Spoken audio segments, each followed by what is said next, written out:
Waktu itu saya rias di rumah, tidak di rumah sakit. Jadi saya dipanggil ke rumah. Jadi di rumah itu saya datang, nyuceni jenazah itu di kamar ya. Jadi saya dengan jenazah sama istrinya.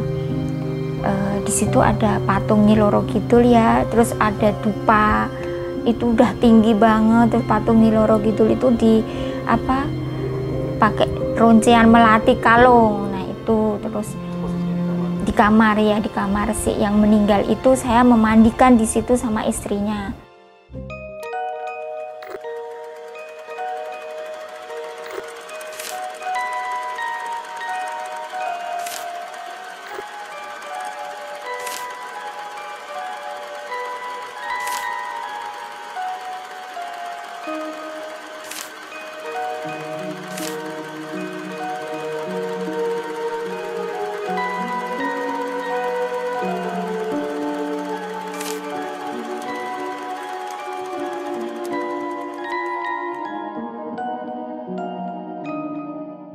Nama saya Rosa Delima Suami, umur 46 tahun, profesi saya sebagai perias jenazah.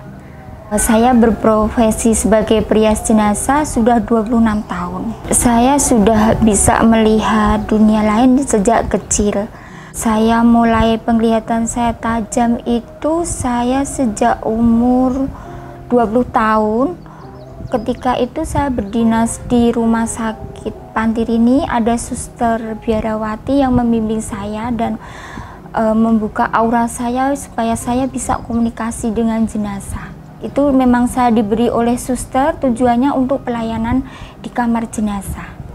Jadi sejak itu makin terasa? Iya, semakin terasa, saya semakin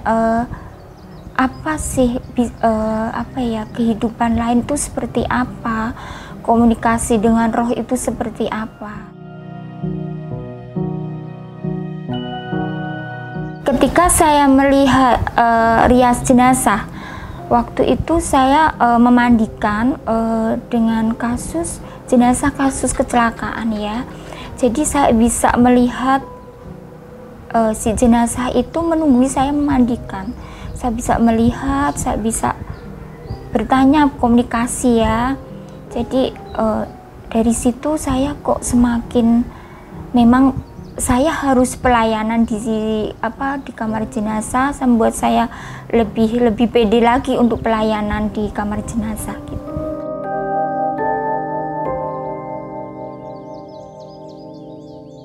Sebelum melakukan perias jenazah itu, saya menyiapkan alat dulu dari APD, alat pelindung diri, alat memandikan, dari sabun, handuk, kain, dan perlengkapan lainnya, make up. Kalau ada pengawetan ya saya siapkan yang untuk pengawetan sekalian. Baru habis itu saya komunikasi dengan jenazah.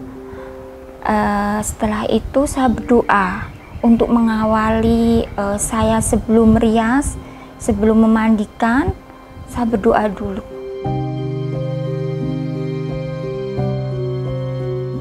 Komunikasi dengan jenazah dalam arti komunikasi batin ya, jadi kita tidak berucap. Jadi apapun yang akan kita lakukan dengan jenazah, saya lakukan dari misal melepas baju, memandikan, merias, atau mau membenahi, merapikan rambut, alis, apapun, pada dasarnya komunikasi dulu. Kita sebut nama beliau, kita ajak komunikasi. Ya, yang paling berkesan itu saya pernah juga merias ya dengan salah satu perawat di kamar jenazah. Teman saya membantu saya memandikan sampai selesai karena jenazah itu rambutnya agak gembel ya karena panjang, sakit lama, terus teman saya memotong tapi tidak ada izin. Jadi setelah kami selesai merias, simbah dimasukkan di dalam peti gitu, tiba-tiba teman saya dipanggil dengan suara nama, disebut nama 3 kali. Ya setelah itu terus saya bilang teman saya secara otomatis dia minta maaf karena tadi tidak izin ketika memotong rambutnya gitu. Iya. Malam ya, waktu itu malam hari karena jaga malam ya, kurang lebih dini hari ya, 1:30 dini hari gitu. Iya.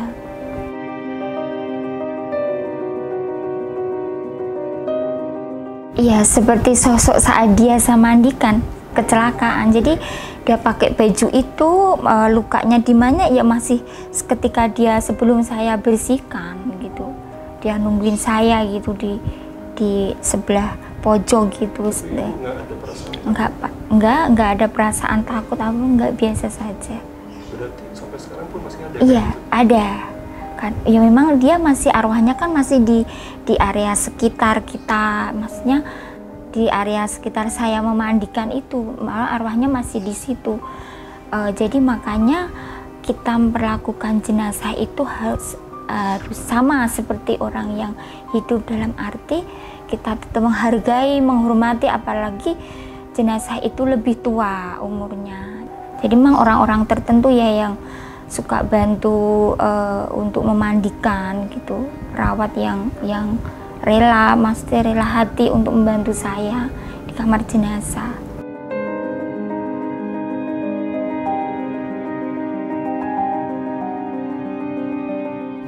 Kalau jenazah yang kasus pembunuhan biasanya ke forensik, jadi saya tidak pegang untuk jenazah yang kasus pembunuhan. Iya, jadi kecelakaan sering, sakit sering. Yang pengalaman saya ketika itu jenazahnya seorang bapak ya, saya minta diawetkan karena anaknya yang dari Australia tidak dapat tiket pesawat hari ketika bapaknya meninggal. Terus paling enggak haruskan besok ya, itu harus diawetkan untuk supaya tidak bau.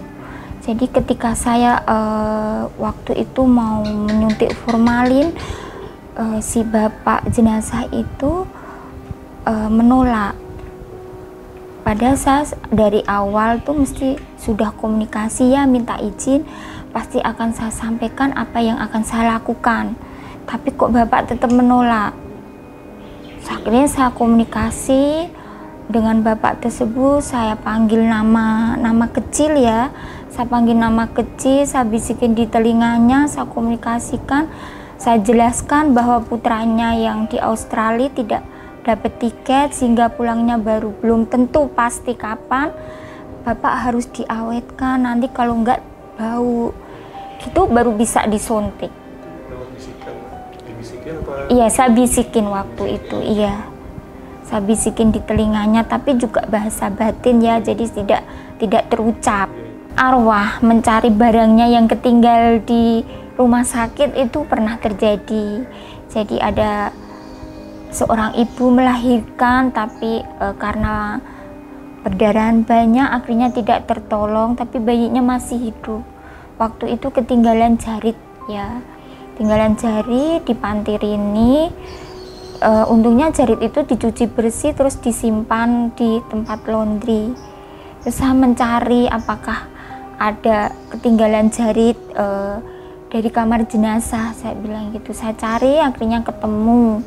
Jadi sebelum saya mengembalikan, akhirnya jarit itu ketemu di wasre ya, di laundry. Terus tapi sebelumnya si arwah ini mengikuti saya gitu loh, mengikuti saya dalam seminggu berturut-turut. Setiap saya pulang kerja jaga sore gitu, pulangnya kan malam ya, 8:30, jam 9 gitu baru pulang. Kok mengikuti, kenapa?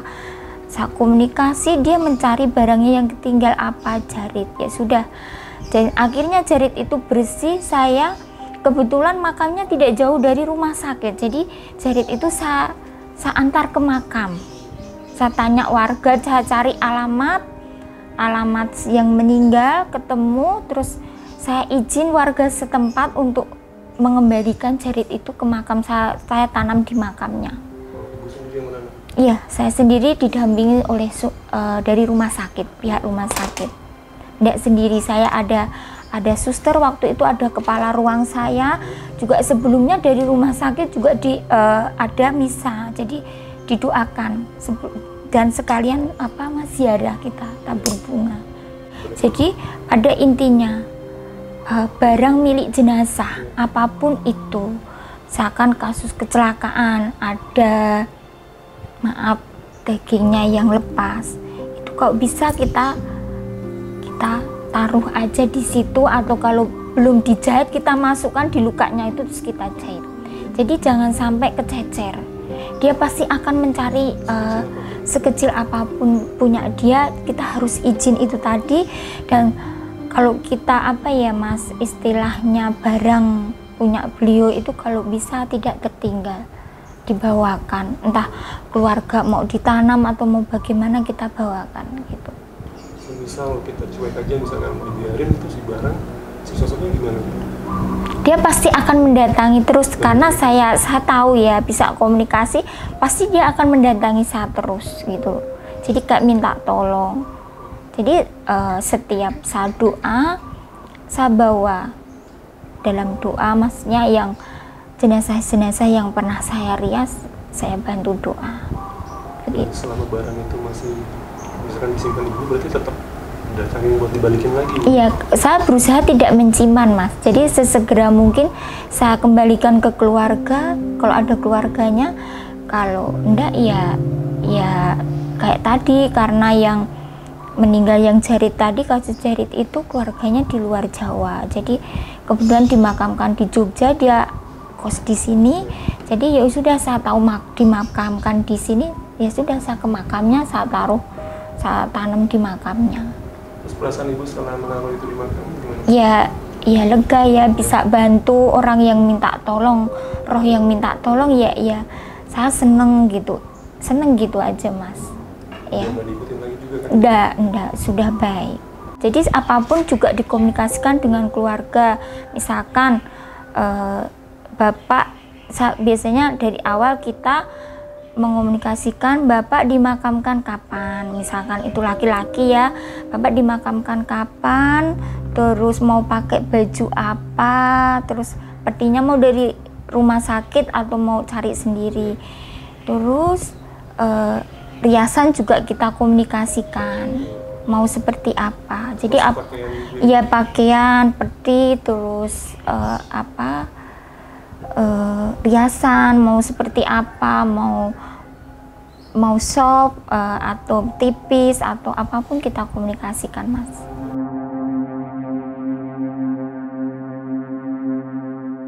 Biasanya datang ke rumah sakit arwah itu. Selalu ke rumah sakit? Iya, ke rumah sakit. Kebetulan pernah saya itu di UGD gitu. Saya memang tidak dinas di IGD ya, Mas. Saya pas ke sana saya cari dokter karena mau minta resep gitu kan.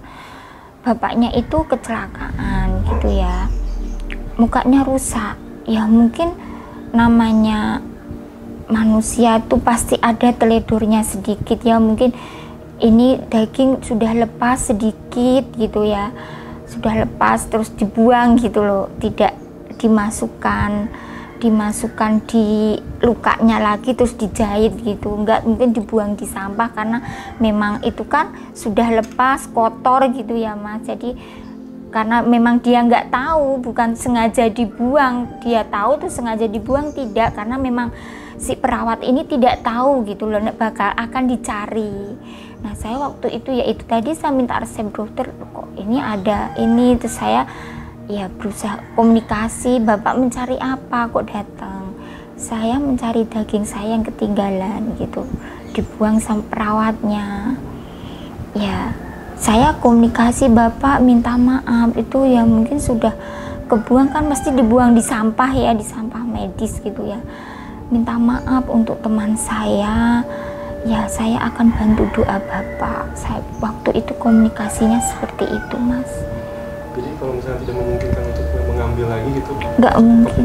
Ya yang penting kita ada komunikasi, minta maaf ya, Mas. Jadi kayak kita salah dengan orang, misalnya saya salah sama Masnya, saya tidak minta maaf sama jenengan pasti marah kan. Nah sama. Jadi roh itu pun sama kayak kita manusia. Apapun kita tetap menghormati, menghargai, minta izin apapun yang akan kita, misalkan kita masuk makam tuh, kita mesti permisi, nyuwun sewu, misalkan kita lewat nisan-nisan itu ya Mas. Nah kan apa ya, jadi rasa hormat, sopan itu harus ada gitu loh, selalu ditanamkan dalam pelayanan perawatan jenazah ya Mas. Jadi kita menghargai meskipun ini sebujur tubuh kaku, dingin, tidak ada reaksi ya, tapi sebenarnya jenazah ini masih bisa merasakan sakit, masih bisa kita ajak komunikasi. Mungkin yang maaf orang yang nggak punya kelebihan mungkin ya agak kasar, tapi pasti akan menemukan kesulitan nanti. Sulit dipakein sarung tangan atau sulit dipakein baju, tangannya kaku, nggak mau lemes, seperti itu. Ada seperti itu, karena ketika saya mengisi sosialisasi di gereja atau di lingkungan-lingkungan itu, keluarnya mereka kebanyakan seperti itu kenapa gitu. Terus saya bertanya, apakah ibu nyun sewu, ibu komunikasi dengan jenazah? Enggak, langsung saya pakaikan baju. Nah, jadi keluarnya itu kesulitan di pemakaian baju ya, di lingkungan-lingkungan yang selama saya ngisi sosialisasi itu kesulitan ketika memakaikan baju, tangan kaku, nggak bisa, lemes, lentur gitu. Terus saya bertanya dengan si ibu tadi, apakah ibu komunikasi dengan jenazah tersebut? Ibu menjawab tidak. Nah, di situ saya tekankan bahwa apapun yang akan ibu lakukan dengan jenazah, jadi ibu itu istilahnya nyuwun sewu, permisi, bapak ngagem baju, Kak, bahasanya seperti itu. Nah, itu harus dikomunikasikan. Jadi si ibu itu ya baru mengerti. Ternyata apapun itu memang harus dikomunikasikan, nggak bisa langsung kita pakaikan meskipun itu jenazah itu apa ya Mas, kaku, diem, tidak ada ini ya apa, tidak melawan. Tapi ada juga yang kaku mungkin meninggal, misalkan sudah semalam terus baru ketahuan di sore hari, itu kan sudah kaku sekali ya. Itu biasanya kita kalau ini dibantu dimandikan pakai air teh dengan air hangat atau diolesin cuka Mas, begitu. Bisa untuk trik itu bisa. Juga pengawetan yang misalkan jenazah bau gitu ya, kalau di rumah kan tidak ada apa ya, formalin ya, untuk memanggil petugas dari rumah sakit mungkin mahal, jadi tidak mampu untuk biaya itu bisa diakalin. Misalkan luka itu dikasih di taburan teh itu, jadi luka dikasih taburan teh celup itu dibuka, ditaburin di lukanya, teh itu kan menyerap bau ya, jadi itu bisa mengurangi bau. Atau kopi, luka itu baru ditutup rapi pakai pempes seperti itu.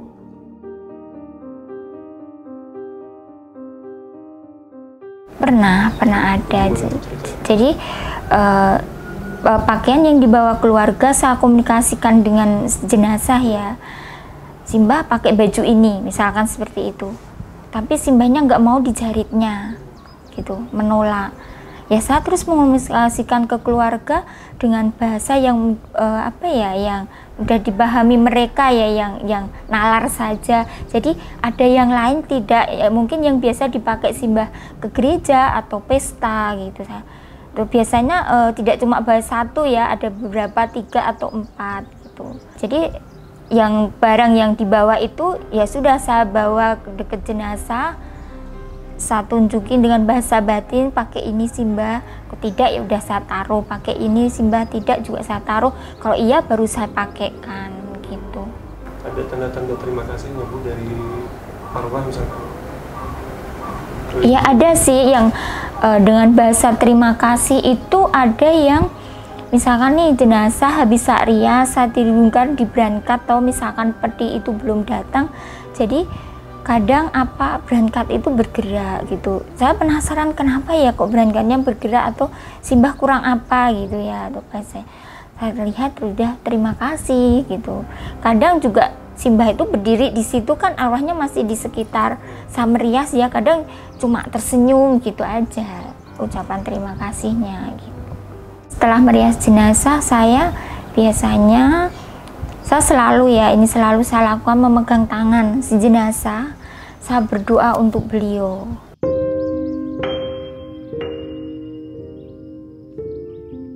Iya, jadi makanya saya untuk perlakuan itu sangat ekstra hati-hati ya Mas. Jadi jangan sampai kayak sakit kasar gitu, maaf ya kasar, itu jangan sampai.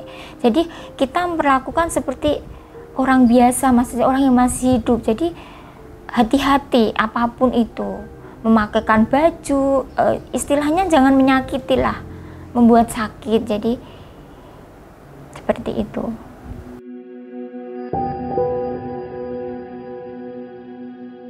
Kalau santet saya belum sih Mas, tapi kalau kurban pesugihan pernah ya.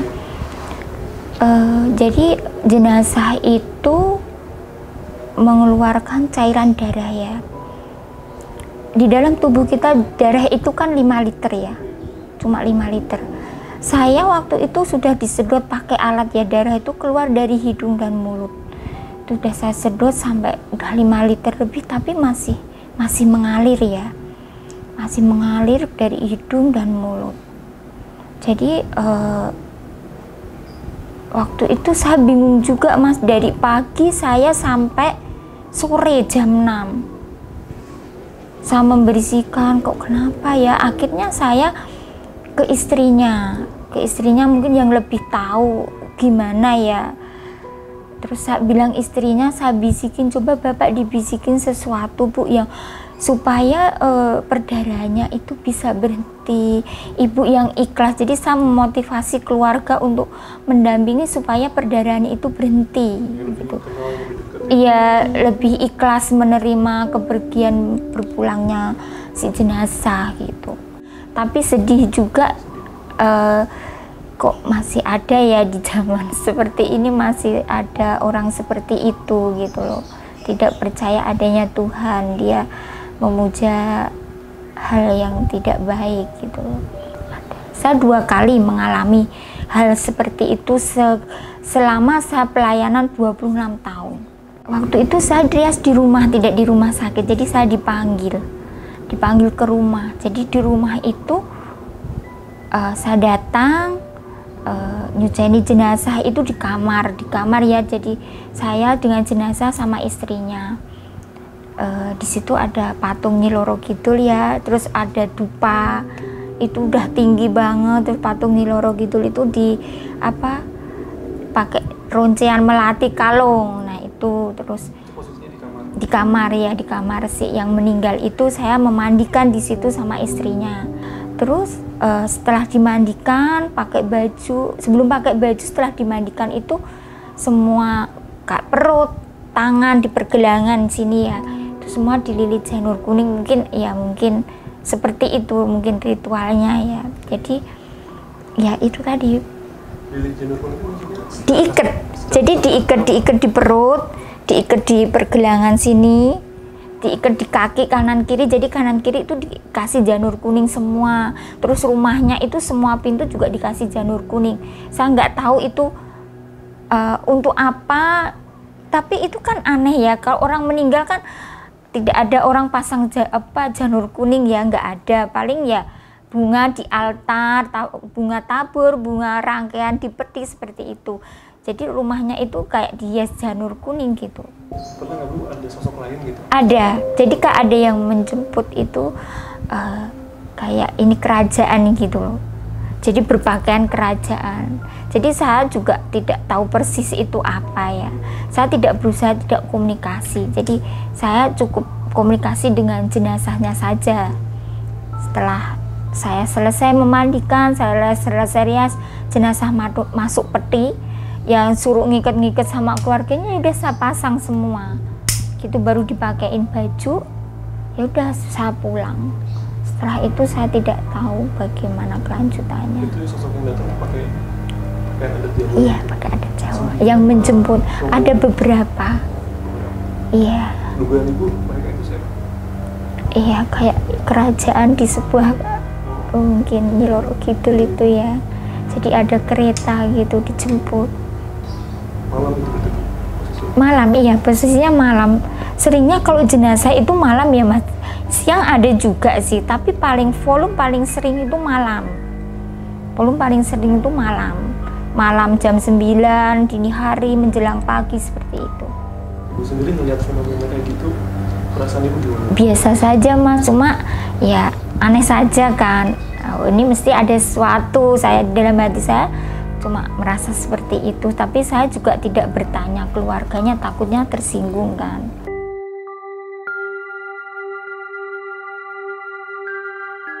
Iya, kebetulan saya juga kerja sebagai asisten perawat ya di sebuah rumah sakit. Jadi saya ketika ada pasien yang dikatakan istilahnya koma ya, dalam masa kritis gitu, tahu bahwa dia akan meninggal gitu. Jadi misalnya ada pasien dia dibantu alat gitu? Iya, dibantu alat bantu seperti itu, iya. Dari rumah sakit kan tidak mungkin menghentikan obat-obatan ataupun alat bantu ya. Jadi obat dan alat bantu tetap diberikan sampai benar-benar si pasien itu dipanggil Tuhan, seperti itu.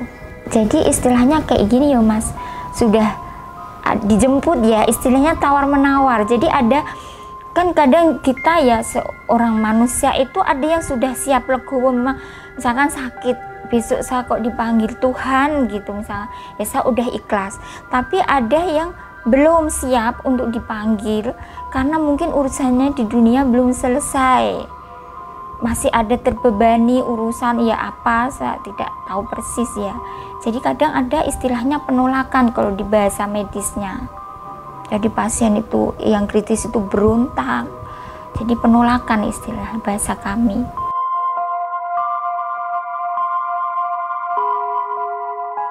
Saya tidak pernah menolak ketika saya di rumah, atau memang saya kan sistemnya siaga ya Mas. Tapi kalau saya lagi di luar kota, saya izin rumah sakit biasanya. Jadi saya izin selama sekian hari saya pergi, jadi tidak bisa pelayanan rias jenazah. Jadi ingat saya belum pernah menolak dalam kondisi apapun. Maksudnya dalam arti gini, jenazah itu dalam kondisi apapun ya, entah kasus kecelakaan, tenggelam, sakit atau apapun, itu biasanya ini sarias. Jadi kadang gini, aduh kasihan ya, saya merasa gimana ya, kayak merasa bersalah. Itu kan sebenarnya tugas saya ya Mas. Terus saya menolak, jadi ya ada rasa tidak enak, nyaman di hati gitu. Saya tidak nyaman gitu aja. Iya, nanti kalau ada yang menggantikan, kalau tidak kan, apalagi di kondisi malam hari itu kan sulit cari petugas. Dan biasanya juga kalau malam hari di kampung gitu kan sudah pada istirahat, mungkin merasa nggak enak bangunin tetangga atau gimana. Jadi kayak mending manggil petugas rumah sakit gitu.